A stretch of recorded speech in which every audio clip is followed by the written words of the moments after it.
नमस्कार दोस्तों, मैं डॉक्टर एच.एस. पालीवाल आप सभी का हार्दिक स्वागत और अभिनंदन करता हूं। आज हम सुश्रुत संहिता के सूत्र स्थान के छठे अध्याय ऋतुचर्या अध्याय के बारे में बात करने वाले हैं। इस अध्याय के अंदर हम काल के बारे में और ऋतु के बारे में और जनपद ध्वंस के बारे में पढ़ने वाले हैं। जैसा कि हम जानते हैं कि ऋतुचर्या आचार्य चरक ने भी सूत्र स्थान आचार्य चरक के चरक संहिता के सूत्र स्थान के अंदर जो छठा अध्याय है वो भी ऋतुचर्या से संबंधित है। चरक संहिता सूत्र स्थान का छठा अध्याय वो भी किससे संबंधित है? ऋतुचर्या से संबंधित है। ठीक है, तो ये भी हमें ध्यान रखना है, ऋतुचर्या से संबंधित।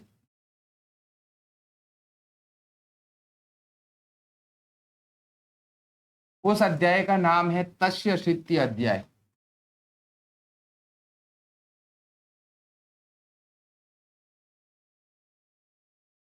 ठीक है, अब हम बात करते हैं इस अध्याय की। इस अध्याय में क्या है? सबसे पहले कालो ही नाम भगवान। अगर मैं आपसे बात करूं कि भगवान की उपाधि आचार्य सुश्रुत ने किसको दी? भगवान की उपाधि आचार्य सुश्रुत के अनुसार किस किस को मिली हुई है? तो एक तो आप देख रहे होंगे कि काल को, दूसरा इन्होंने दिया है वायु को, और तीसरी इन्होंने दी है जठराग्नि को। किसको? जठराग्नि को। अगर आपसे पूछा जाए कि भगवान की उपाधि आचार्य सुश्रुत ने किन्हें दी है, तो काल, वायु और जठराग्नि को। आचार्य सुश्रुत कहते हैं कि जो काल है वही भगवान है और वह स्वयंभू का मतलब होता है जिसके निर्माण का कोई भी कर्ता नहीं होता है। अनादि, न आदि, न मध्य, न निधन, यानी कि जिसका ना तो कोई आदि है, ना कोई मध्य है और ना ही कोई अंत है। वो कौन है? तो वो काल है। ठीक है, और ये जो काल है ये रस व्यापत संपत्ति, इंपॉर्टेंट है, ध्यान रखना, अंडरलाइन करना। एग्जाम में, पीजी एग्जाम में क्वेश्चन पूछा जाता है कि रस व्यापत संपत्ति, यानी कि जो 6 रस होते हैं, मधुर रस आदि, उनके जो विकृति और उनकी संपत्ति, यानी कि उनके विकृत और प्राकृत अवस्थाओं का जिम्मेदार कौन होता है? तो हम बोलेंगे कि कौन होता है? कि काल होता है। ठीक है, जिसको आचार्य सुश्रुत ने भगवान के नाम से संबोधित किया है। अब बात आती है मनुष्य की, यानी कि जीवित मरणम च मनुष्याणाम आयते, मनुष्य या कि प्राणियों के जीवन और मरण का जो जिम्मेदार होता है वो भी जिम्मेदार कौन होता है? कि काल होता है। ठीक है, कि काल के आगे किसी का बस नहीं चला। अब आती है काल की निरुक्ति, इंपॉर्टेंट है कि सूक्ष्माप अपि कलाम न लियत इति कालः। इंपॉर्टेंट है, ध्यान रखना, इसका रेफरेंस सुश्रुत सूत्र 6 के अंदर मिलता है। ठीक है, क्या बोलते हैं कि काल जो है वो सूक्ष्मापि, यानी कि एक पल भी नहीं ठहरता, कभी नहीं रुकता। जो कभी रुकता नहीं वही तो क्या है? काल है। यानी कि जो एक पल या एक क्षण के लिए भी, एक सूक्ष्म क्षण के लिए भी अगर नहीं रुकता है तो वो क्या कहलाता है? कि काल कहलाता है। संकलयति कालयति व भूतानिति कालः, यही भूत या प्राणियों के जो संकलन या उनके प्रलय का कारण माना जाता है। अब बात आती है आगे कि तस्य संवत्सर आत्मनो भगवान आदित्यो। आदित्य किसे बोला जाता है? कि सूर्य को। किसको? सूर्य के। काल आदि के जो भगवान आदित्य है वो गति विशेष से क्या करते हैं? कि इसको अक्षी निमेष, काष्ठा, कला, मुहूर्त, अहोरात्र, पक्ष, मास, अयन, संवत्सर और युग आदि भागों में विभाजित करते हैं। कौन करते हैं? कि भगवान सूर्य करते हैं। किसको करते हैं? कि काल को करते हैं। ठीक है, अब हम बात करते हैं नेक्स्ट बात है कि अक्षी निमेष क्या। आप लिख लीजिए कि जो अक्षी निमेष है वो अक्षी निमेष क्या है? क्या बताया? कि लघु अक्षरो उच्चारणम मात्र, लघु अक्षर के उच्चारण में जितना समय लगता है वो अक्षी निमेष होता है। पलक के झपकने में जितना समय लगता है वो अक्षी निमेष होता है। जो सबसे सूक्ष्म या सबसे छोटा जो काल का जो प्रकार माना गया है, भेद है, वो अक्षी निमेष होता है। एक चुटकी बजाने में जितना समय लगता है वो अक्षी निमेष होता है। तो इस अक्षी निमेष से युग तक के जितने भी विभाजन किए गए हैं वो विभाजन सब काल के अंदर आते हैं। तो लिख लीजिए कि जो लघु अक्षर का जो उच्चारण होता है वो अक्षी निमेष कहलाता है और 15 अक्षी निमेष मिलकर पंचादश, पंचादश का मतलब 15 अक्षी निमेष, इसको अक्षी निमेष को मैं अभी सिंपल निमेष लिख रहा हूं। 15 निमेष मिलकर क्या बनाते हैं, 15 निमेष मिलकर क्या बना रहे हैं, एक काष्ठा बना रहे हैं। क्या बना रहे हैं, एक काष्ठा बना रहे हैं। निमेष के बाद की जो बड़ी इकाई है वो क्या है, कि काष्ठा है। और 63 काष्ठा यानी कि 30 काष्ठा मिलकर क्या बना रहे हैं, कि 30 काष्ठा मिलकर एक कला बना रहे हैं। तो 30 काष्ठा बराबर एक कला, क्या है, एक कला, एक कला का निर्माण कर रहे हैं। विशंति कलो मुहूर्त कला 10 भागश्च, यानी कि 20 तो ये कला और कला का 10वां भाग एक ये मिलकर क्या बनाते हैं, कि मुहूर्त बनाते हैं। तो अगर मैं इसको यहां लिख लूं कि मुहूर्त या मुहूर्त होता है वो कितना होता है, कि 20 में अगर हम 1/10 भाग ऐड कर लेते हैं भाग कला, तो वो क्या बन जाता है, कि वो मुहूर्त बन जाता है। ये भी हमें ध्यान रखना है। 30 मुहूर्तम अहोरात्रम, 30 मुहूर्त मिलकर क्या बना देते हैं, कि एक अहोरात्र बनाते हैं। तो यहीं लिख लीजिए कि 30 मुहूर्त मिलकर क्या बनाएंगे, कि एक अहोरात्र बना देंगे। ठीक है, एक अहोरात्र मिलकर बन गया। अब पंचदशा अहोरात्राणी पक्ष, और 15 अहोरात्र मिलेंगे तो क्या बनेगा, कि एक पक्ष मिलेगा। तो आप इसी को लिख सकते हो कि 15 अहोरात्र बराबर 15 अहोरात्र बराबर एक पक्ष। और हम जानते हैं कि एक महीने में कितने पक्ष होते हैं, तो आप बोलोगे कि 2 पक्ष होते हैं, एक शुक्ल पक्ष होता है और एक कृष्ण पक्ष होता है। तो यानी कि जो मास होता है वो मास के अंदर क्या बनता है, 2 पक्ष बनते हैं। मास यानी कि माह, तो माह के अंदर कितने पक्ष, की 2 पक्ष होते हैं। कौन से होते हैं, कि शुक्ल पक्ष होते हैं और कृष्ण पक्ष होते हैं। जब हमने अध्ययन संप्रदाय अध्याय पढ़ा था तब हमने देखा था कि जो अष्टमी है, जो चतुर्दशी है, जो अमावस्या है, जो पूर्णिमा है, यानी कि शुक्ल और कृष्ण पक्ष के अंदर जाए तो वहां पर अध्ययन निषेध बताया था। और आपने भी एक शिष्य प्रतिज्ञा लेते हुए बोला था कि वहां पर कम से कम सोशल मीडिया का यूज करेंगे जिससे आपका समय खराब ना हो। अब बात आती है कि माघ आदि 12 मास। हम जानते हैं कि जो एक साल के अंदर जो ऋतुएं आती, जो मास आते हैं वो कितने मास होते हैं, कि 12 मास होते हैं। कितने, कि 12 मास। और 2-2 मास की एक ऋतु होती है। कितने मास की, कि 2-2 मास की एक ऋतु। यानी कि ऋतु कितनी, कि 6 ऋतु हो। कितनी ऋतु, कि 6 ऋतु होती है। कितनी, 6 ऋतु होती है। ठीक है, कौन कौन सी है, कि शिशिर है, वसंत है, ग्रीष्म है, वर्षा है, शरद है और हेमंत है। 6 ऋतु होती है एक साल के अंदर। तो ये भी हमें ध्यान रखना है। ठीक है, अब बात आती है कि जो ऋतु है उस ऋतु का विभाजन कैसे किया, कौन से 12 मास है। देखिए, शिशिर, बसंत, ग्रीष्म, वर्षा, शरद, हेमंत। ठीक है, जब आप इसको 2 अयन के रूप में पढ़ोगे, दक्षिणायन और उत्तरायण, जो हम अगले वाली नेक्स्ट स्लाइड के अंदर, तब उसके अंदर आप उत्सर्ग काल और आदान काल के बारे में पढ़ोगे, तब भी हम इन ऋतुओं का और इन ऋतुओं से संबंधित या इसके अंतर्गत जो मुख्य जो रस होता है उसके बारे में भी हम पढ़ेंगे। तो देखिए कि शिशिर ऋतु कब आती है। जो भी हमारा जो ये हमारे जो ये महीने स्टार्ट होते हैं, वो जो महीना है वो चैत्र से स्टार्ट होता है और फाल्गुन पे खत्म होता है। हमें ये जानते हैं कि चैत्र, बैसाख, ज्येष्ठ, आषाढ़, श्रावण, भाद्रपद, आश्विन, कार्तिक, मार्गशीर्ष, पौष, माघ, फाल्गुन, ये नाम हमें याद होने चाहिए, महीने हमें याद होने चाहिए। अब देखिए कि अगर आपसे पूछा जाए कि शिशिर ऋतु कब होती है, तो शिशिर ऋतु हम बोले कब होती है, कि तप तपस्या में होती है। कब होती है, तप तपस्या। तप तपस्या में कौन सी ऋतु, कि शिशिर ऋतु। और तप तपस्या को कौन सा माह बोला जाता है, कि माघ और फाल्गुन बोला जाता है। माघ और फाल्गुन बोला जाता है। अगर मैं बात करूं ग्रीष्म की, तो आप जानते हो कि ग्रीष्म ऋतु यानी कि यहाँ पर गर्मी बहुत ज्यादा होगी इस ऋतु में। तो गर्मी कब होती है, कि ज्येष्ठ में होती है। कब होती है, कि ज्येष्ठ में गर्मी होती है और आषाढ़ में गर्मी होती है। तो ज्येष्ठ और आषाढ़ को क्या बोला जाता है, कि सूची और शुक्र बोला जाता है। सूची शुक्र के महीने में ग्रीष्म ऋतु चलती है, जो ज्येष्ठ और आषाढ़ के नाम से जाना जाता है। ये जो भी ऋतुएं हैं ये संचय के संदर्भ में है। जब दोषों का जो संचय होता है तो उसके संदर्भ में इन ऋतुओं का वर्णन किया गया। प्रकोप के संदर्भ के अंतर्गत एक हम प्रावट ऋतु के बारे में भी पढ़ेंगे, तब थोड़ा सा इसके अंतर्गत चेंज मिलेगा आपको। अब बात आती है वर्षा की, और वर्षा ऋतु हम सभी जानते हैं कि कब आती है, कि श्रावण भाद्रपद में आती है। कब आती है? कि श्रावण भाद्रपद में आती है। और श्रावण भाद्रपद कब होगा? कि नभ होंगे, जब बादल होंगे, जब बादल बरसेंगे तभी तो श्रावण मास होगा, तो तभी तो वर्षा ऋतु होगी। तो नभ नभस्य से आप वर्षा ऋतु श्रावण भाद्रपद कर सकते हो। ठीक है। अब बात आती है शरद ऋतु की। शरद ऋतु कब होगी?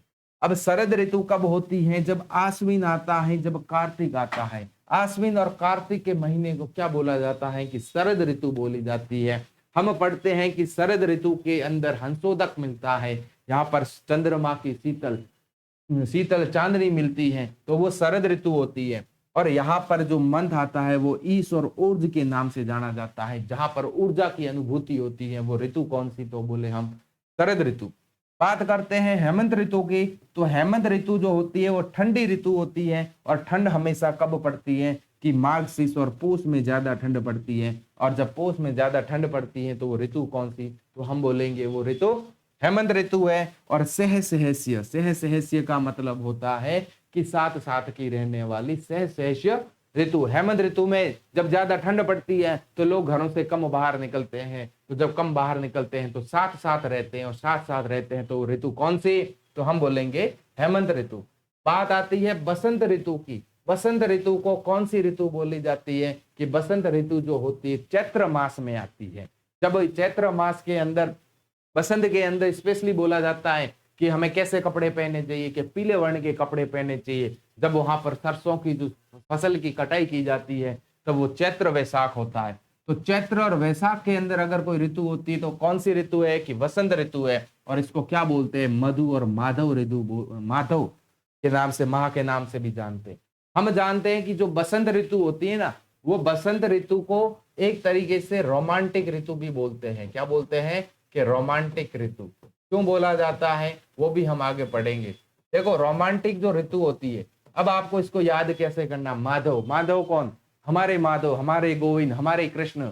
और हमारे कृष्ण जो थे वो बहुत ही रहस्यमय थे और बहुत ही रोमांटिक भी थे। हमारे जो माधव है वो माधव के नाम से हम इनको याद कर सकते हैं। हमारे कृष्ण की लीलाएं अपरंपार थी, तो उन लीलाओं के नाम से याद कर सकते हैं कि जो ऋतु होगी वो ऋतु कौन सी? कि बसंत ऋतु होगी। चलिए जल्दी से हम एक बार इसका वापस रिवीजन कर लेते हैं, जिससे आपको कंफ्यूज नहीं हो। आपको कुछ नहीं तो ग्रीष्म ऋतु तो याद है ना, कि ग्रीष्म ऋतु कब होती है? कि जब ज्येष्ठ होगी और आषाढ़ होगा।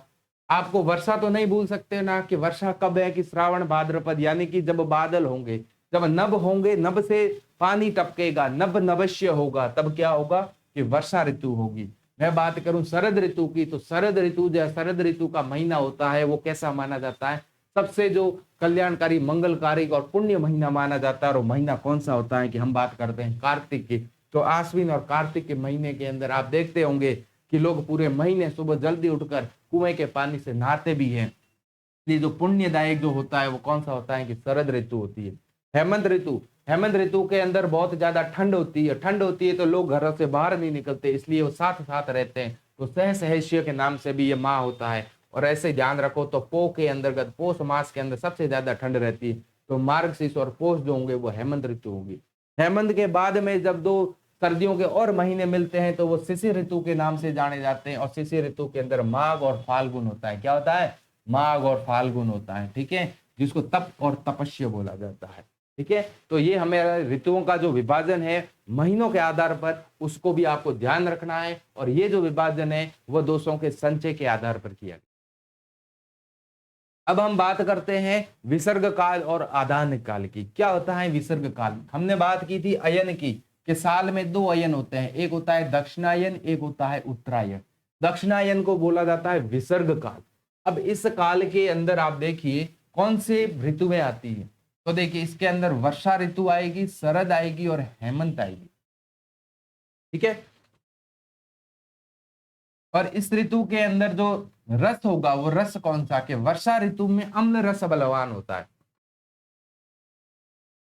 शरद ऋतु के अंदर लवण रस बलवान होता है। और हेमंत ऋतु के अंदर मधुर रस बलवान होता है। और ये रस प्रधान होते हैं इसके अंदर।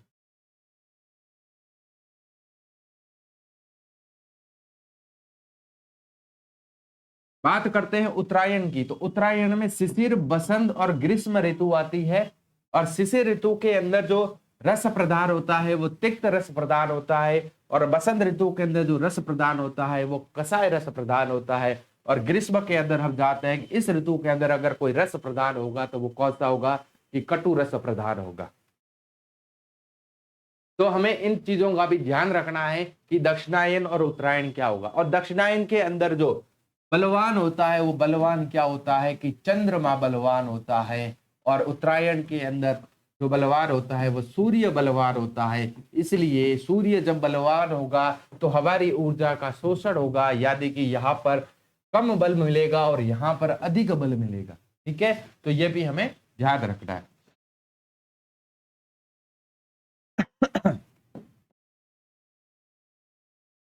अब बात आती है इस रेफरेंस की, तो इसका रेफरेंस पूछा जाता है, तो रेफरेंस लिख लीजिए कि सुश्रुत सूत्र 6 क्या है, शीतांशु। शीतांशु का मतलब क्या, शीतल चांदनी किसकी, तो हम बोलेंगे चंद्रमा की।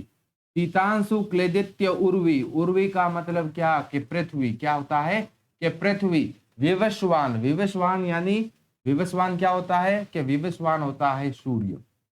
ये क्या बोल रहे हैं कि शीतांशु क्लेदित्य उर्वी, जो चंद्रमा की जो शीतल चांदनी है वो उर्वी यानी कि पृथ्वी का क्या करती है, क्लेदन करती है, उसको आर्द्र रखती है, उसको ठंडा रखती है। विवस्वान शोष्यति, और जो सूर्य है वो पृथ्वी का क्या करता है, शोषण करता है। एक ठंडा करेगा रात की चांदनी से, एक सुबह की धूप से उसका शोषण करेगा। तो क्या होगा कि ताऊ उभयवापी संसृत्य वायु, वायु जो है वो क्या करती है, इन दोनों का आश्रय लेते हुए प्रजा का पालन करती है। क्या करती है, प्रजा का पालन करती है। आपसे क्वेश्चन पूछा जा सकता है कि प्रजा का पालन कौन करते हैं, या इधर आपको फिल इन द ब्लैंकेट में दे दिया जाएगा। तो आपको ध्यान रखना है कि ये क्या है, कि वायु है जो प्रजा का पालन करती है। वो प्रजा का पालन कौन करता है, तो कि वायु करती है। तो हमें ये ध्यान रखना है, इसका रेफरेंस भी इंपॉर्टेंट है, तो वो भी ध्यान रखना है कि सुश्रुत सूत्र 6 के अंदर हमें देखने को मिलता है। अब बात आती है दोषों के संचय और प्रकोप की, इंपॉर्टेंट है, ध्यान रखना है हमें क्या, कि संचय कब होता है दोषों का। तो देखिए वर्षा, हेमंत और ग्रीष्म, हम यहीं पर बात करते हैं कि यहां तो हम लिख लेते हैं ऋतु, यहां हम लिख लेते हैं संचय, यहां हम लिख लेते हैं प्रकोप, और यहां हम लिख लेते हैं शमन, शमन या प्रशमन। ठीक है,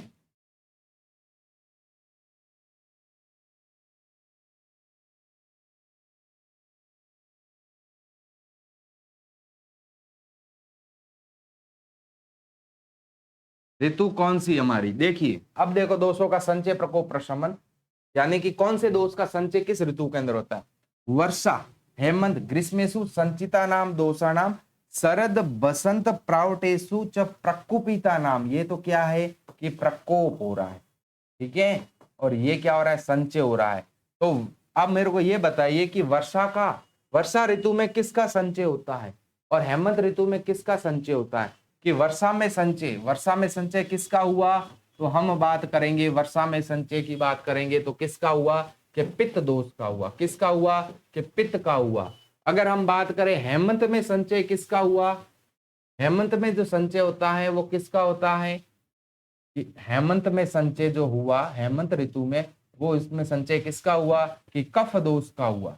और अगर बात करें हम किसकी, ग्रीष्म ऋतु में, तो ग्रीष्म ऋतु में जो संचय हुआ वो किस दोष का हुआ, तो वो हुआ वात दोष का। किसका हुआ, वात दोष का। तो संचय हमें ध्यान रखना है, क्योंकि वर्षा में हमने पढ़ा कौन सा रस प्रदान, की अम्ल रस प्रदान होता है। अगर आपने अम्ल रस का ज्यादा प्रयोग किया तो क्या होगा, पित्त का संचय होगा। अगर आपने हेमंत ऋतु के अंदर मधुर रस का ज्यादा प्रयोग किया तो मधुर रस क्या होता है, कि कफ का संचय करता है। और अगर आपने ग्रीष्म ऋतु में कटु रस का प्रयोग किया तो कटु रस क्या होता है, कि वात का संचय करता है। तो ये हमें ध्यान रखना है कि क्यों इन रसों का प्रयोग बताया गया है, मतलब क्यों रस ये प्रधान बताए हैं इन ऋतुओं के अंदर। इनका प्रयोग करना नहीं बताया है, ये प्रधान बताए हैं कि अगर ऐसे रस होंगे और ऐसे रसों का मुख्यतः ऐसे रस मिलते हैं और ऐसे रसों का अगर हम और प्रयोग करते हैं तो इस तरीके के दोषों की अवस्था हमें देखने को मिलती है। बात करते हैं दोषों के प्रकोप की, तो देखिए शरद ऋतु में प्रकोप, शरद ऋतु में किसका प्रकोप होता है, कि पित्त का प्रकोप जो होगा वो शरद ऋतु में होगा। किसमें होगा, कि पित्त का जो प्रकोप होगा वो कौन सी ऋतु में, कि शरद ऋतु में। इसको हम थोड़ा सा इधर लिख लेते हैं दोष, ताकि थोड़ा सिस्टमेटिक हो जाए पूरा।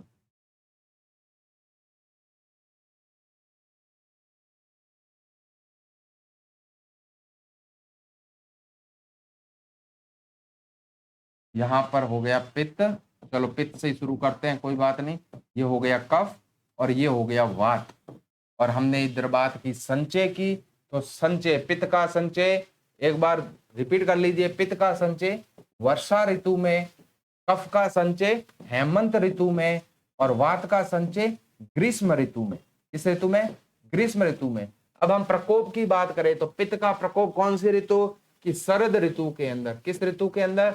शरद ऋतु के अंदर। आप देखिए ढंग से कि शरद ऋतु में क्या होगा, अपन और लवण रस का प्रयोग करते हैं, जबकि पित्त का संबंध कौन सा करता है? तिक्त रस करता है। ठीक है, अब देखिए कफ का जो संचय होगा कौन सी ऋतु में? कि बसंत ऋतु में। किसमें? बसंत ऋतु में। बसंत में क्या है कि कसाय रस का प्रदान होगा, तो बसंत ऋतु में क्या होगा? कफ का प्रकोप होगा। और वात, वात का प्रकोप कब होता है? कि प्रावट ऋतु में होता है। मैंने आपको कहा था कि जब हम प्रकोप के अवस्था में बात करते हैं तब हमारे बीच में क्या एक ऋतु आती है? कि प्रावट ऋतु आती है, शिशिर ऋतु नहीं आती है। ग्रीष्म और वर्षा के बीच में एक ऋतु आती है जिसको प्रावट ऋतु बोलते हैं, जहां पर वात का प्रकोप होता है।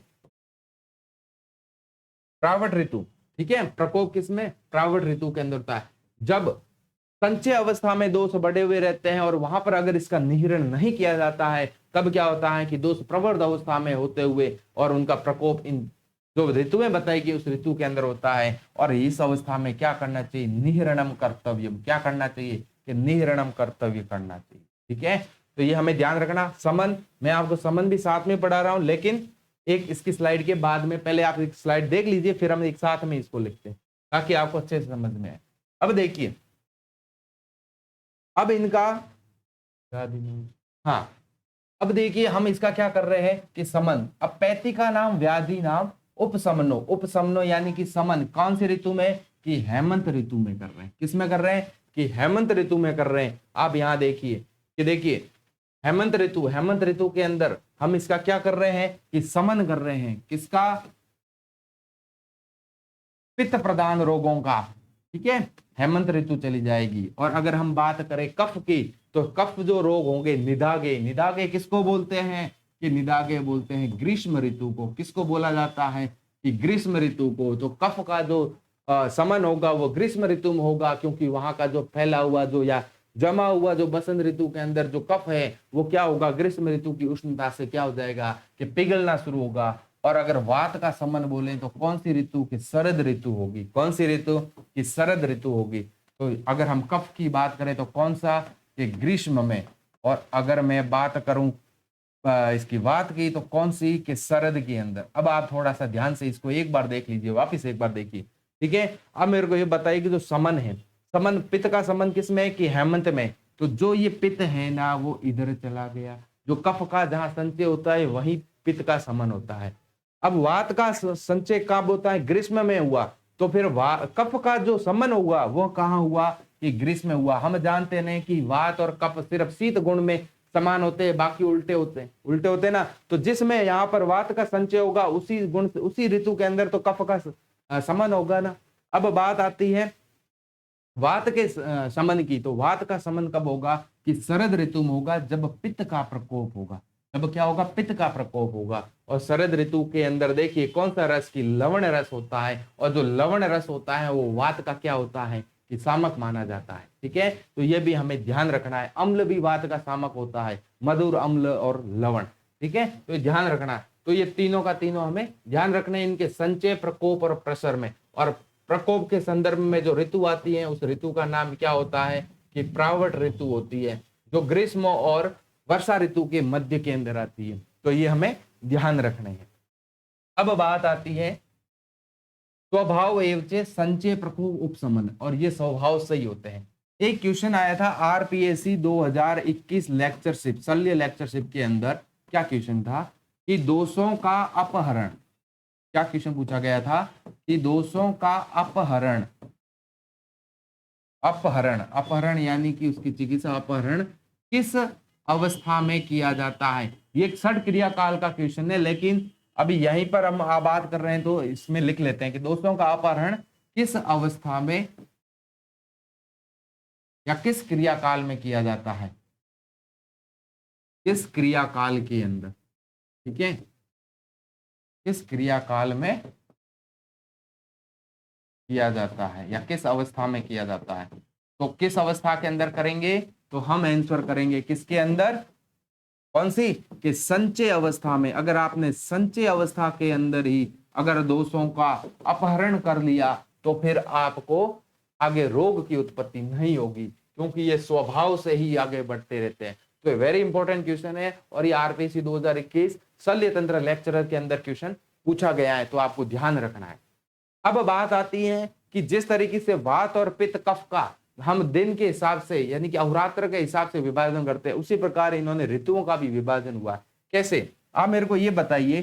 पूर्वाह्न, पूर्वाह्न का मतलब क्या हुआ, पूर्वाह्न में बसंत के लक्षण होते हैं। पूर्वाह्न का मतलब सुबह का प्रथम पहर, ठीक है, सुबह का जो पहर होता है जल्दी, उसको क्या बोलते हैं, पूर्वाह्न। वहां क्या होता है, बसंत, और बसंत में क्या होता है, कफ का प्रकोप होता है। क्या होता है, कफ का प्रकोप होता है। इसलिए हमारे आचार्य बोलते हैं कि सुबह ब्रह्म मुहूर्त में उठना चाहिए, क्योंकि ब्रह्म मुहूर्त में उठोगे तो वहां पर क्या रहेगा कि वात रहेगा, कफ थोड़ा देर से आता है, क्योंकि जो ब्रह्म मुहूर्त होगा वो स्थान वो किसका रहता है, वात रहता है। और वात क्या होती है, चल होती है, चंचल होती है। अगर आप सुबह जल्दी उठते हो और आप पढ़ाई करते हो तो आप एनर्जेटिक फील करते हो और आपको अच्छा याद रहता है। अगर आप 8 बजे के बाद में उठते हो तो आपको क्या रहता है, पूरे दिन भर आलस रहता है। तो वो क्या रहता है, कफ का काल होता है। इसलिए क्या होता है, कफ का काल कौन सी ऋतु की, बसंत ऋतु। तो उसके अंदर कौन सा, कि पूर्वाह्न में। बात करते हैं मध्याह्न के अंदर, मध्याह्न में गर्मी पड़ती है तो कौन सा, तो कि ग्रीष्म। अपराह्न की बात करें तो अपराह्न के अंदर कौन सी, कि प्रावट ऋतु। कौन सी, अपराह्न में कि प्रावट ऋतु होती है। कौन सी होती है, कि प्रावट ऋतु होती है। अब ग्रीष्म ऋतु के अंदर क्या होता है कि ग्रीष्म ऋतु में किसका संचय, एक बार ढंग से देख लीजिए वापस। ग्रीष्म ऋतु में किसका संचय, कि वात का संचय। और ग्रीष्म ऋतु के अंदर संचय किसका, कि हम बात करेंगे वात का संचय, ठीक है, क्योंकि यहाँ पर गर्मी ज्यादा होती है तो रुक्षता की वजह से वात का संचय। अपराह्न के अंदर जो अंतिम प्रहर होता है वहां प्रावट ऋतु होती है। कौन सी होती है, कि प्रावट ऋतु होती है। प्रदोष, प्रदोष का मतलब होता है रात्रि का प्रथम प्रहर। और रात्रि के प्रथम प्रहर में, रात्रि का प्रथम प्रहर, और रात्रि के प्रथम प्रहर में वर्षा ऋतु, किसकी, वर्षा ऋतु की उत्पत्ति। और अगर हम बात करें शरद की तो अर्धरात्रि में, क्योंकि जब चंद्रमा की शीतल छाया, शीतल चांदनी आती है तो वो कब आती है, कि शाम रात को 10 बजे के बाद हमें अच्छे तारों के साथ में चंद्रमा को देखने को मिलता है। तो शीतलता कब आती है, कि शरद ऋतु में अर्धरात्रि को आती है। तो हमें ये ध्यान रखनी है। और अगर हम बात करें हेमंत ऋतु की तो हेमंत ऋतु कब आएगी, कि प्रत्यूष।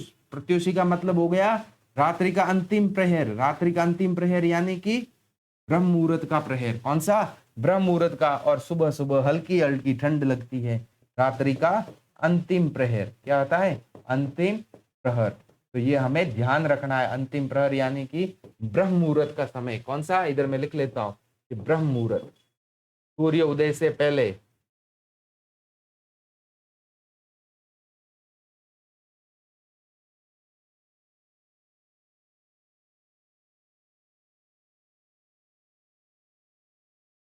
सूर्योदय से पहले जब हल्की हल्की सी ठंड लगती है, तो ये चीजें हमें ध्यान रखनी है कि किस तरीके से इनका विभाजन अहोरात्र के आधार पर या दिन रात के आधार पर किया गया है।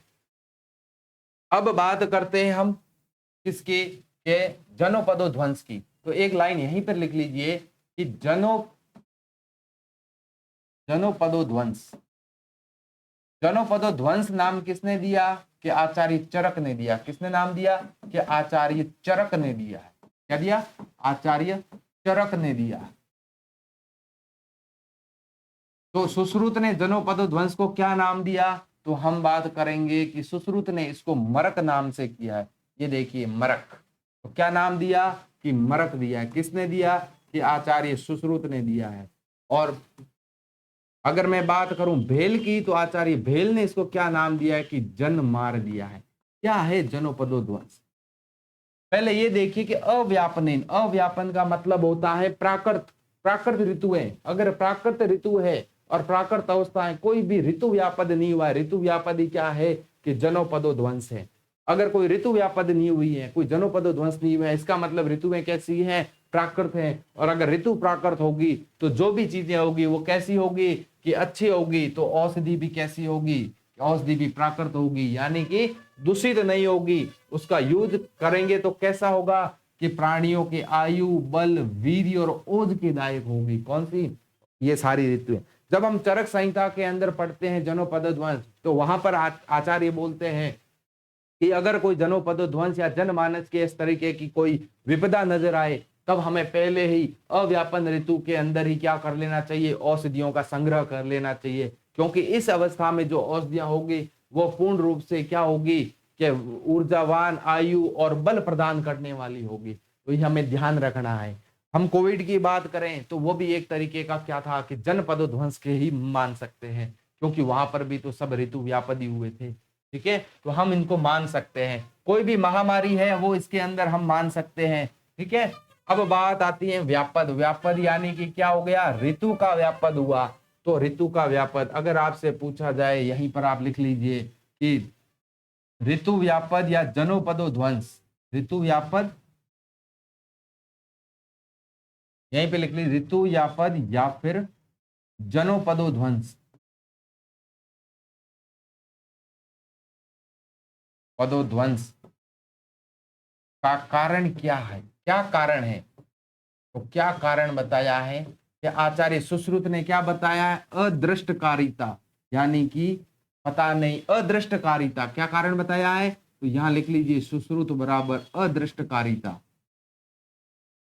अदृष्टकारिता, कुछ अननोन कॉज होते हैं, ठीक है, जिसका कुछ कारण नहीं होता है। पॉजिटिव फैक्टर होते हैं ना, कुछ इटियोलॉजिकल फैक्टर, कुछ पॉजिटिव में, कुछ पता नहीं होता है। और अगर आचार्य चरक की बात करें तो चरक क्या बोलते हैं कि अधर्म, निश्चित रूप से कोई न कोई अधर्म हुआ है, चाहे वो कैसा भी अधर्म हो, किसी के साथ में भी हो। एक तरीके से मारे तो हम कोई भी महामारी है, वो सारी महामारी का कारण क्या होता है, कोई न कोई एक्सपेरिमेंट या कोई न कोई अधर्म का। तो क्या माना जाता है कि अधर्म या फिर पूर्व जन्म के कर्म, क्या अधर्म या पूर्व जन्म के कर्म, ये क्या मानते हैं आचार्य चरक, क्या मानते हैं इसको, जनोपदो ध्वंस या फिर ऋतु व्यापद के कारण में मानते हैं, पूर्व जन्म के कर्म। तो इंपॉर्टेंट है, ध्यान रखना, ठीक है।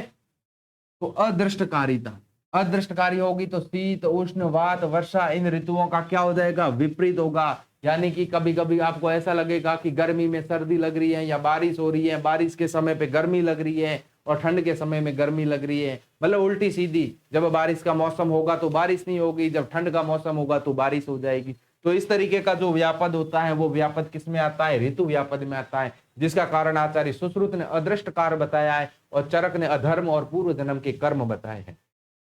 और इसको सुश्रुत ने किस नाम से संबोधित किया है कि मरक नाम से संबोधित किया है, जैसा कि हम पहले ही देख चुके हैं, ठीक है। और भेल की बात करें तो जनमार बोला है, जिसके अंदर बहुत ज्यादा क्षति होती है, ठीक है। तो इसके लिए क्या बोला जाता है, इसको जनमार बोला जाता है। कोई भी महामारी है वहां पर हम देखते हैं कि वहां पर जो जनमानस है उसकी बहुत ज्यादा हानि होती है, तो वो हानि ही जनमार के नाम से इन्होंने संबोधित की है। तो हमें ध्यान रखना है कि इसलिए ऋतुओं का प्रयोग या ऋतुओं का उचित ध्यान रखते हुए, और जो अव्यापद या प्राकृत ऋतु है, जो उसके अंदर जो औषध आदि जो आहार द्रव्य है, हमें उनका क्या कर लेना चाहिए, संकलन करना चाहिए, ठीक है। अब बात आती है कि अव्यापन ऋतुओं के लक्षण। अव्यापन यानी कि अव्यापन ऋतु, अव्यापन ऋतु का मतलब क्या हो गया, प्राकृत ऋतुओं के लक्षण। प्राकृत जो ऋतु है उनके क्या लक्षण है, ठीक है। प्राकृत ऋतु के लक्षण, क्या ऋतु के लक्षण है। सबसे पहले हम बात करते हैं हेमंत ऋतु की। किसकी, हेमंत ऋतु की। हमने कहा कि हेमंत ऋतु में कैसी हवा बहती है, कि ठंडी हवा बहती है। तो ठंडी हवा हमेशा कौन सी होती है, कौन सी दिशा की, कि उत्तर की जो दिशा की जो हवा होगी वो हवा कौन सी होगी, कि ठंडी हवा होगी। तो उत्तर की दिशा की हवा, कौन सी दिशा की, उत्तर की दिशा। आप जब भी गांव के अंदर या घर के अंदर रहते हैं तो हमारे जो बुजुर्ग वो हमेशा बोलते हैं कि जो उत्तरी हवा जो चलती है वो क्या होती है, ठंडी हवा होती है। तो उत्तर दिशा की हवा। और इस जो भी ये इंटरलाइन है, इसको इंपॉर्टेंट है, उसको आप ब्रैकेट में बंद कर लीजिए, बॉक्स में बंद कर लीजिए, कई बार एग्जाम में क्वेश्चन पूछे गए। तो इस दिशा में क्या होगा, रजो धूम आकुला दिशा। जो दिशाएं होगी वो रज रज यानी कि धूल और धूम आदि से क्या रहेगी, ग्रसित रहेगी। यानी कि यहाँ पर इतनी ठंड रहती है कि यहाँ पर कोहरा छाया हुआ रहता है। तो कोहरा किस में मिलता है कि हेमंत ऋतु में मिलता है। और ये क्या है, धूम रज, ये सब क्या है, ये कोहरे के कारण है। क्या है, कोहरा है ये। तो हमें ध्यान रखना है, हमें समझना है और हमें याद रखने के लिए हमें इस तरीके का युद्ध करना है कि ये क्या है, एक तरीके का कि कोहरा है। मैं इधर लिख ही लेता हूं कि ये क्या है, कि ये कोहरा है। अगर आपको याद होगा इजी वे में फिर ठीक है, क्योंकि कोहरा होगा तो क्या होगा, अंधकार छाएगा, धूम से दिखेंगे। तो वो क्या होगा, कौन सी ऋतु छाएगी, कोहरा कब होगा कि ठंड ऋतु में। और ठंड कब होगी कि हेमंत ऋतु में। ठीक है, अब बात करते हैं छन तुषारे। छन का मतलब होता है सूर्य। सूर्य तुषार से ढका हुआ रहता है। तुषार यानी कि हिमपात से क्या होगा, ठंड की वजह से ढका हुआ रहता है। इसलिए ठंड के टाइम में आप देखते होंगे कि जो सूर्य है वो भी अपने उस उष्णता से नहीं निकलता है। कविता और जलाशय किससे ढके हुए रहते हैं, हिमनाद्य यानी कि बर्फ से ढके हुए रहते हैं। जो भी जलाशय होंगे, नदी होंगे, वो बर्फ से ढके हुए रहेंगे। इंपॉर्टेंट है ये। दर्पिता, दर्पिता द्वांस खग माहिस और कुंजरा। जो हाथी होंगे या फिर काक होंगे और ये लोग क्या होंगे, ये सब क्या करेंगे, अपने मद से दर्पित होंगे। क्या होंगे, अपने मद से दर्पित होंगे। तो ध्यान रखना, इस तरीके का आपको अगर कोटेशन मिल जाता है तो उसका आंसर क्या करना है, तो उसका आंसर करना है हेमंत ऋतु। ठीक है, तो ध्यान रखना इसको। अब इसके अंदर किस प्रकार के पुष्प खिलेंगे, पुष्प कैसे खिलेंगे कि देखिए, रौद्र, प्रियंगु और पुन्नाग। ठीक है, प्रियंगु और पुन्नाग और रौद्र जो पुष्प होंगे वो किस ऋतु में खिलते हैं कि हाँ, वो हेमंत ऋतु में खिलते हैं। इसका भी थोड़ा सा ध्यान रखना। ठीक है, अब बात आती है दूसरी ऋतु, शिशिर ऋतु की। हमने बात की थी कि हेमंत ऋतु में ठंड होती है और हेमंत के बाद में जो हेमंत से भी ज्यादा ठंड जो लास्ट के महीने में होती है वो शिशिर ऋतु के अंदर आती है। और यहाँ पर माघ और फाल्गुन के महीने देखने को मिलते हैं। शीतम अधिकम, यहाँ पर क्या लिखा हुआ है शिशिर ऋतु के बारे में, शीतम अधिकम, ठंड अधिक होगी। तो क्या होगा, वात वृष्टि आकुला दिशा। क्या होगी, वात वृष्टि आकुला दिशा। इंपॉर्टेंट है, ध्यान रखना। ठीक है, वात वृष्टि आकुला दिशा, वेरी वेरी इंपॉर्टेंट। आप कहीं इसको हेमंत ऋतु ना कर लो, इसलिए ध्यान रखना। और शेषम हेमंत, बाकी सब क्या है, हेमंत के समान इसके लक्षण है। ठीक है, तो हमें ध्यान रखने हैं। यहाँ पर हेमंत ऋतु के अंदर जो बल होगा वो क्या होगा, पुरुष का बल, वो बल सबसे ज्यादा बलवान होगा। ठीक है, तो ये भी हमें ध्यान रखना है। बसंत ऋतु, क्योंकि यहाँ पर उस टाइम हमारी अग्नि जो होती है वो तीव्र होती है। आप कुछ भी खाते हो तो सर्दी के अंदर पच जाता है, लेकिन गर्मी में नहीं पाचन होता। तीसरे ऋतु की बात करते हैं, बसंत ऋतु। और मैंने इस बसंत ऋतु को क्या बोला था आपको याद रखने के लिए कि ये ऋतु कैसी होती है, कि रोमांटिक ऋतु होती है। इसमें जो कपड़े पहने जाते हैं बसंत ऋतु के समय, बसंत पंचमी को कौन से, कि पीले कलर के कपड़े पहने जाते हैं। ठीक है, अब इसके अंदर देखिए, सिद्ध विद्याधर, याद रखना है, रोमांटिक। इससे आपको ये सारी लाइन समझ में आएगी, इसको एग्जाम के लिए आपको पहचानने में आएगी। सब चीजों को हम याद नहीं कर सकते, इसलिए हमें क्या करना होगा, समझना होगा, पहचानना होगा। सिद्ध विद्याधर वधु, इंपॉर्टेंट है। क्या करोगे, वधु चरण आलक्त आंगने। इसके अंदर जो भी मिलेगा कैसे मिलेंगे, एकदम रोमांटिक। जैसे देखिए, चंदन खुशबू वाले मिल रहे हैं, चंदन लता, ये सब क्या है, खुशबू वाली चीजें। और क्या है, कामे, काम, काम की उत्पत्ति। और क्या हो गया, अंग दीपने हैं। और क्या होगा, इंपॉर्टेंट है, वेरी वेरी इंपॉर्टेंट, कई बार एग्जाम में क्वेश्चन पूछा जाता है क्या, कि दंपत्योर मान विद्रोह बसंते दक्षिणो अनिल। कौन सी दिशा की होती है बसंत ऋतु में, कौन सी दिशा की हवा चलती है, कि दक्षिण दिशा की हवा चलती है। और यहाँ पर दंपत्ति, देखिए क्या है, दंपत्ति, जोड़े का नाम आ गया है, दंपत्ति मार विद्रोह। ध्यान रखना, यहाँ वधु, यहाँ चंदन, यहाँ काम और यहाँ दंपत्ति। ठीक है, दिशा वसंते। और इस दिशा, इस ऋतु के अंदर जो दिशाएं होगी, जो हवाएं चलेगी, कैसी चलेगी, निर्मल चलेगी। कैसी चलेगी, निर्मल चलेगी। ठीक है, जो हमारे शाहरुख खान की मूवी की जो बात है ना, जहां पर वो पत्ते उड़ते रहते हैं, पीले पत्ते उड़ते रहते हैं, कौन सी मूवी है, उस मूवी को याद रखना। ठीक है, तो मोहब्बतें, उस मोहब्बतें मूवी को याद रखोगे तो आपको सब याद होगा। देखिए, रोमांटिक ऋतु है, बसंत ऋतु है, येलोई मार्कर है, येलोई कपड़े पहनते हैं। वधु भी जोड़े में क्या पहनता है, मांगलिक कार्य में क्या पहना जाता है, कि पीले वस्त्र पहने जाते हैं। चंदन भी कैसा है, चंदन की खुशबू भी कैसी, कि चंदन को भी ध्यान रखो। दंपत्ति भी जोड़े में कैसे कि ये, और दिशा भी कौन सी की, दक्षिण। और जो हवाएं भी बहेगी वो कैसी बहेगी, एकदम निर्मल बहेगी, पीछे से पत्ते उड़ेंगे, कैसे उड़ेंगे, कौन से, कि येलो कलर के, तो ध्यान रखना है। इसके अलावा बात करें तो इसके अंदर कैसे पुष्प आएंगे, देखिए किंसुक, अंबुज, बकुल, आम्र, अशोक आदि पुष्प आएंगे। देखिए अशोक का यूज कहाँ किया जाता है, आम सबको प्रिय होता है, और जो अच्छी अच्छी जो भी होते हैं, जो अम्ल रस प्रधान आदि जो द्रव्य होते हैं वो इसका यहाँ पर यूज होते हैं। बसंत ऋतु के अंदर जो खट्टे मीठे, जो क्या बोला जाता है, जो रोमांटिक ऋतु की जो पुष्प होते हैं वो किए जाते हैं, इन पुष्प का यूज किया जाता है। ठीक है, तो ये ध्यान रखना कि ऐसे ऐसे पुष्प जो होते हैं वो कौन सी ऋतु में खिलते हैं, कि कौन सी ऋतु में, कि बसंत ऋतु में इनके जो फूल आते हैं वो कैसे आते हैं, कि येलो कलर के होते हैं। ठीक है, सबके नहीं बट कुछ के, तो ध्यान रखना है हमें, येलो, येलो से ही रोमांटिक ऋतु, और इसीलिए उसको मधुमाधव के नाम से भी उनके जो मास है वो मधुमाधव के नाम से जाने जाते थे। ठीक है, अब बात आती है यहाँ पर क्या होगी, कोयल बोलेगी। कोयल क्या है, कोयल की आवाज बड़ी मधुर होती है, और मधुर आवाज कब निकलती है, जब कोई प्रश्नचित होता है। प्रश्नचित अवस्था कब होगी, जब वो ऋतु कौन सी होगी, कि रोमांटिक ऋतु होगी। ठीक है, तो कोकिला, कोकिला यानी कि कोयल बोलेगी, और क्या होगा, षटपद गैर, मनोहर, मनोहर यानी कि फूलों से, जब गार्डन देखेंगे हरा भरा नहीं, पीला पीला येलो कलर का, जब पत्तियां उड़ेगी, जब फूल खिलेंगे और ऐसा मनोहर दृश्य देखेंगे, तो जो वधु होंगे, जो दंपत्ति होंगे, वो सब क्या होंगे, प्रश्नचित अवस्था में रहेंगे। क्यों रहेंगे, क्योंकि इसीलिए इस ऋतु को क्या बोला जाता है, कि रोमांटिक ऋतु बोला जाता है। ठीक है, दक्षिण अनिल निकलती है सुमुखा पल्लव उज्ज्वला, तो ये चीजें हमें ध्यान रखनी है, इसलिए इसको आप अच्छे से देख लीजिए, और इसको इसी तरीके से देखना कि आपको ये एग्जाम में पहचानने में कोई भी तकलीफ ना हो। अगर आपको एग्जाम में पहचानने में तकलीफ हो गई तो आपका एग्जाम का क्वेश्चन गलत हो जाएगा। तो अच्छे तरीके से देखना और उसको समझकर पढ़ना।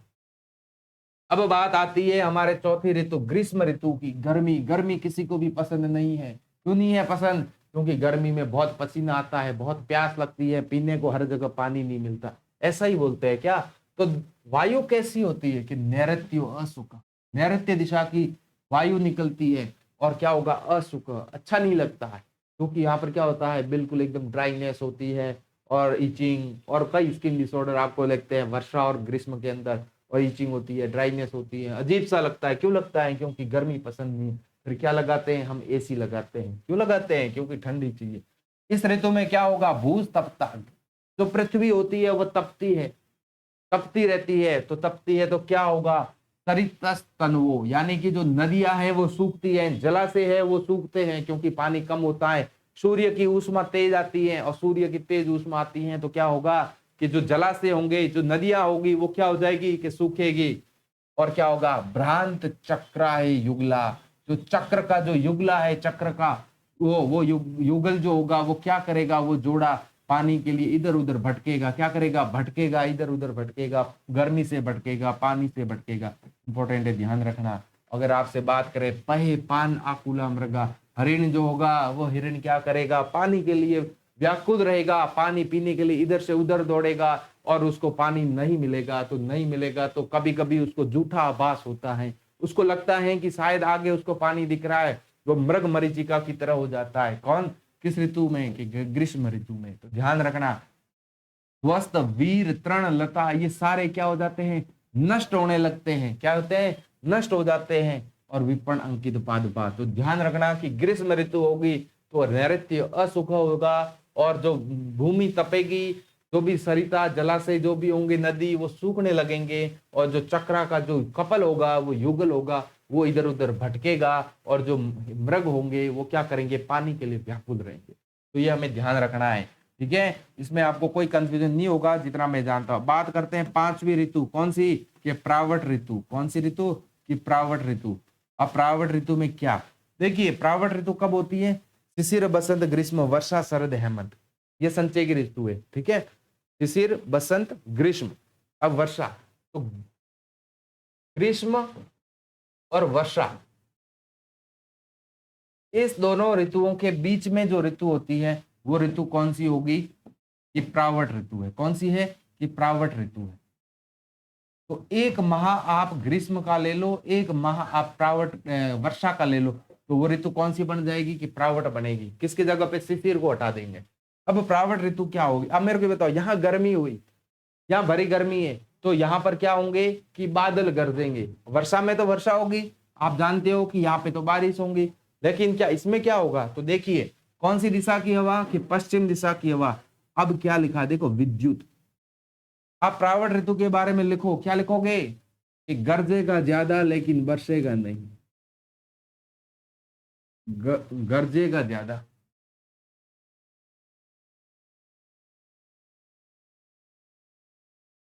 गरजेगा ज्यादा पर बरसेगा कम। होता है ना कुछ चीजें, कुछ लोग कहेंगे ज्यादा करेंगे कम, पर बरसेगा कम। यानी कि यहाँ पर जो बिजली चमकेगी, बिजली की जो कड़क की आवाज आएगी वो तो ज्यादा आएगी। अम्बुदेर विद्युतोर प्रस्तुरे तुमुल स्वनेहि, लेकिन वहां पर जो बारिश होगी वो कम होगी। दिन भर गर्जनाहट होगी बादलों की, लेकिन बारिश क्या होगी, कम होगी। काम पर प्रावट ऋतु में ध्यान रखना, यही चीजें हैं। देखो विद्युत वर्ड पकड़ लो। अब इसमें क्या होगा, कोमल श्याम से शक्र गोप उज्ज्वला। शक्र गोप यानी कि इंद्रगोप, और इंद्रगोप मैंने बताया था कि इंद्रगोप किसका होता है। इंद्रगोप कौन सा भेद है, अगर मैं बात करूं इसमें जांगम द्रव्यों की, तो इंद्रगोप किसका भेद होगा, बताओ मेरे को। इंद्रगोप और मंडूक उद्भिद होता है, उद्भिद जो भूमि से निकलते हैं, ठीक है। अब इसके अंदर जो भी पुष्प होंगे या जो पेड़ पौधे होंगे वो सारे कैसे होंगे, क नाम वाले होंगे। देखिए कदम, कुटज, केतकी, इंपॉर्टेंट है ये लाइन याद रख लेना। क नाम वाले किस में होंगे कि प्रावट ऋतु में होंगे। और इस ऋतु में क्या होगा कि गरजेगा ज्यादा पर बरसेगा कम, क्योंकि आपको क्या दिख रहा है यहाँ पर, विद्युत दिख रहा है। विद्युत यानी कि बिजली कड़केगी, बिजली कड़केगी ज्यादा लेकिन बरसेगा कम, ठीक है। तो ये ध्यान रखना। और प्रावट बराबर पश्चिम दिशा की हवा। बात आती है अब वर्षा ऋतु की। कौन सी, वर्षा ऋतु। अब देखिए यहाँ पर क्या होगी, बारिश होगी। तो वर्षा में क्या होगा, वर्षा के अंदर क्या होगा, नद्य अम्ब छनो हाथ तट द्रुमा, ठीक है। क्या होगी यहाँ पर, बारिश ज्यादा होगी। क्या होगी, बारिश ज्यादा होगी लेकिन गरजेगा कम। बारिश ज्यादा लेकिन गरजेगा कम, लेकिन गरजेगा ज्यादा और बारिश कम किसके अंदर, प्रावट ऋतु में। तो बारिश अच्छी होगी तो जो भी ये तट ध्रुव जो गड्ढे वड्ढे होंगे वो भरे हुए रहेंगे, पता ही नहीं चलेगा कि क्या हो रहा है, क्योंकि पूरों के सबके अंदर क्या भर जाएगा, कि पानी भर जाएगा। तो उससे क्या हो जाएंगे, कैसे फूल खिलेंगे। देखिए कुमुद, नील, उत्पल, ये सारे के सारे किसके हैं, देखिए ये कमल के पर्याय है, कमल के भेद है ना, कमल के। तो जब बारिश ज्यादा होती, कमल किस में खिलता है, कीचड़ में खिलता है। और कीचड़ कब होता है, जब पानी ज्यादा होता है। यानी कि कमल के भेद वाले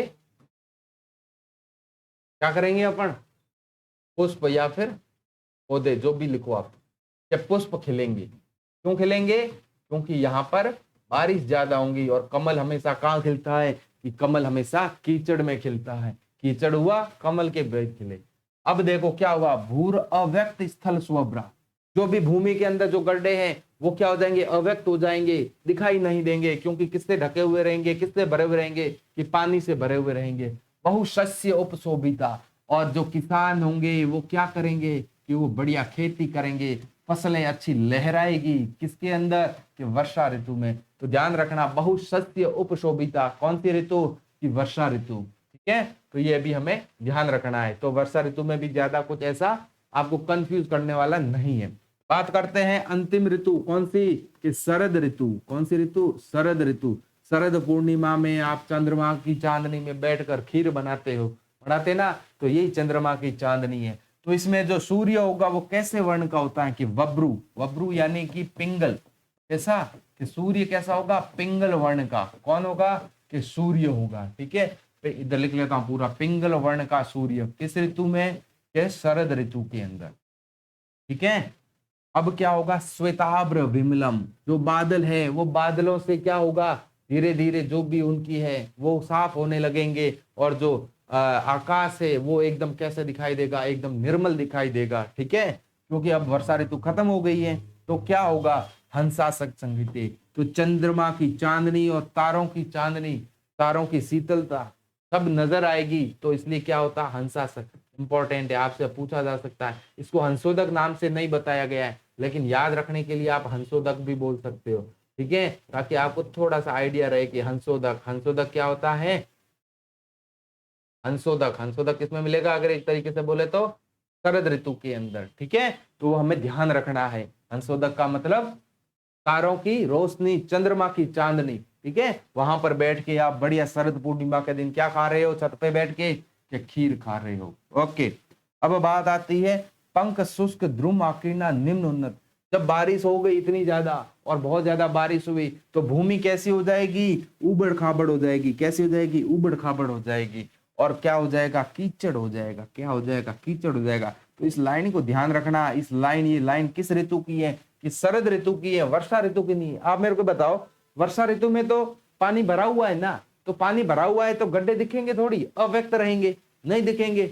अब वो धीरे धीरे सूखेंगे तो ऋतु कौन सी आई, कि शरद ऋतु आई। और सूखेंगे तब भी तो पता चलेंगे ना कि भाई गड्ढे हैं, वो ऊपर नीचे हो गए, भूमि ऊपर नीचे उबड़ खाबड़ हो गई है, वहां पर कीचड़ जम गया है। कब जमेगा, जब वहां का पानी सूखेगा। तो वर्षा के जस्ट बाद वाली ऋतु कौन सी होती है, कि शरद ऋतु होती है। तो कंफ्यूज नहीं होना है, थोड़ा सा समझदारी से इसको आंसर करना है, तो आपका आंसर कभी गलत नहीं होगा। और इसके अंदर वैसे कोई भी कौन से पुष्प या फिर पेड़ के बारे में पूछा जाता है तो आप बस विजय सार जरूर याद रख लेना, बाकी कोई मीनिंग नहीं है, ठीक है, ये इतना इंपॉर्टेंट नहीं है। लेकिन जो पॉइंट आपको बताए हैं वो आपको जरूर याद रखने हैं, जरूर ध्यान में रखने हैं। कुछ लाइन आपको कैसे पकड़ में आनी है वो भी आपको पता होना चाहिए, तभी आपके एग्जाम में क्वेश्चन सही हो सकते हैं, ठीक है। अब हम बात करते हैं इस अध्याय के अंतिम श्लोक की, और इसका रेफरेंस इंपॉर्टेंट है। क्या है इंपॉर्टेंट, क्यों है इंपॉर्टेंट, क्योंकि ऐसा चरक के अंदर भी बहुत सारे मिलते हैं, चरक में भी मिलता है। तो इसका रेफरेंस क्या है, कि सुश्रुत सूत्र अच्छे हैं। इसकी स्टार्टिंग और चरक की स्टार्टिंग अच्छे से देख लेना, जब हम चरक संहिता पढ़ेंगे तब हम इसको वापस उधर भी पढ़ेंगे। क्या बोलते हैं, देखिए, हरेद बसंते श्लेष्माणम, हरेद बसंते श्लेष्माणम पित्तम सर्दी निहरित वर्षासु समयेद वायुम प्राग विकार समुच्छ्रया। यानी कि इनके विकार होने से पहले, यानी कि प्रकोप अवस्था से भी पहले, विकार होने से पहले क्या कर देना चाहिए, इनकी चिकित्सा करनी चाहिए, इनका हरण करना चाहिए। कब, तो इधर देखिए, हरेद बसंते, यानी कि बसंत ऋतु का हरण कब करेंगे, कि बसंत ऋतु में क्या कर लेंगे हम, बसंत ऋतु में क्या कर लेंगे, बसंत ऋतु में क्या करते हैं, कफ का हरण करेंगे। किसका करेंगे, कफ का हरण। कफ का हरण किससे करेंगे, क्योंकि बसंत ऋतु में कफ का प्रकोप होता है स्वाभाविक रूप से, ये जानते आचार्य, और आचार्य बोलते हैं कि आप बसंत ऋतु के अंदर पहले ही क्या कर लो, क्या कर लो, वमन कर दो, वमन कर्म करवा, क्या करवा लो, वमन कर लो, ताकि कफ का प्रकोप नहीं होगा। पित्तम सर्दी निहरते, पित्त यानी कि शरद ऋतु में, शरद जो ऋतु है वहां पर क्या करना, पित्त का हरण करो। किसका, पित्त का हरण करो, पित्त का हरण करो। पित्त का हरण करेंगे तो क्या होगा, पित्त का हरण करेंगे तो पित्त का हरण किससे करेंगे, कि विरेचन से करेंगे। किससे करेंगे, कि विरेचन से करेंगे। पित्त का हरण विरेचन से करेंगे।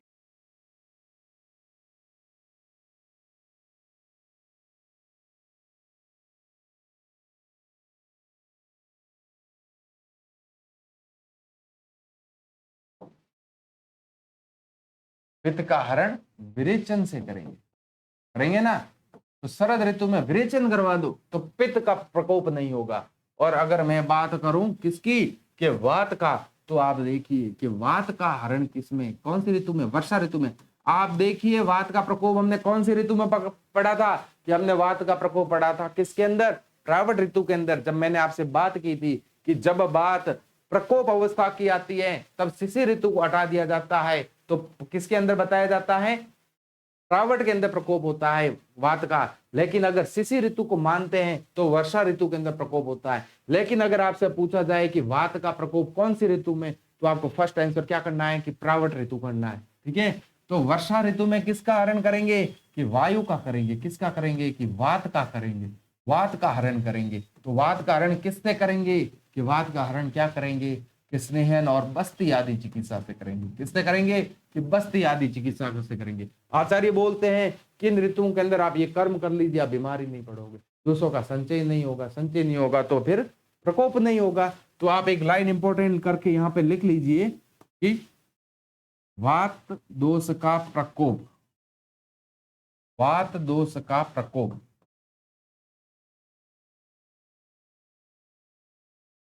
फर्स्ट लिख लीजिए आप प्रावट ऋतु, कौन सी? प्रावट। ये क्या जाएगा हमारा? फर्स्ट आंसर जाएगा। क्या जाएगा? First answer. और अगर प्रावट नहीं मिले तो फिर आपको क्या करना है? वर्षा ऋतु करनी है। और वर्षा क्या जाएगा? सेकंड आंसर जाएगा। क्या जाएगा? सेकंड आंसर जाएगा। ठीक है, तो ध्यान रखना, ये हमारा सुश्रुत सूत्र जो 6 है ऋतुचर्या अध्याय, वो आज यहीं पर खत्म होता है। अब हम अगली अपनी क्लास के अंतर्गत यंत्र के बारे में पढ़ेंगे, और यंत्र के हमारे शल्य तंत्र से रिलेटेड, और हमारे जो आधुनिक जो अभी जो मॉडर्न चिकित्सा है उसके अंदर भी हमारे जो इंस्ट्रूमेंट बताए हैं वो पूरे के पूरे हमारे आचार्य सुश्रुत ने किस तरीके से उसका विभाजन किया था, और वो आज मॉडर्न में उसको किस तरीके से यूज किए जा रहे हैं। तो मॉडर्न में उस इंस्ट्रूमेंट के क्या नाम है, उसके आधार पर हम हमारे जो नेक्स्ट लेक्चर होगा यंत्र, उसके बारे में पढ़ेंगे। तो दोस्तों आज के लिए इतना ही, हम मिलते हैं अपनी नेक्स्ट क्लास के अंतर्गत। तब तक जय हिंद, जय भारत, जय आयुर्वेद।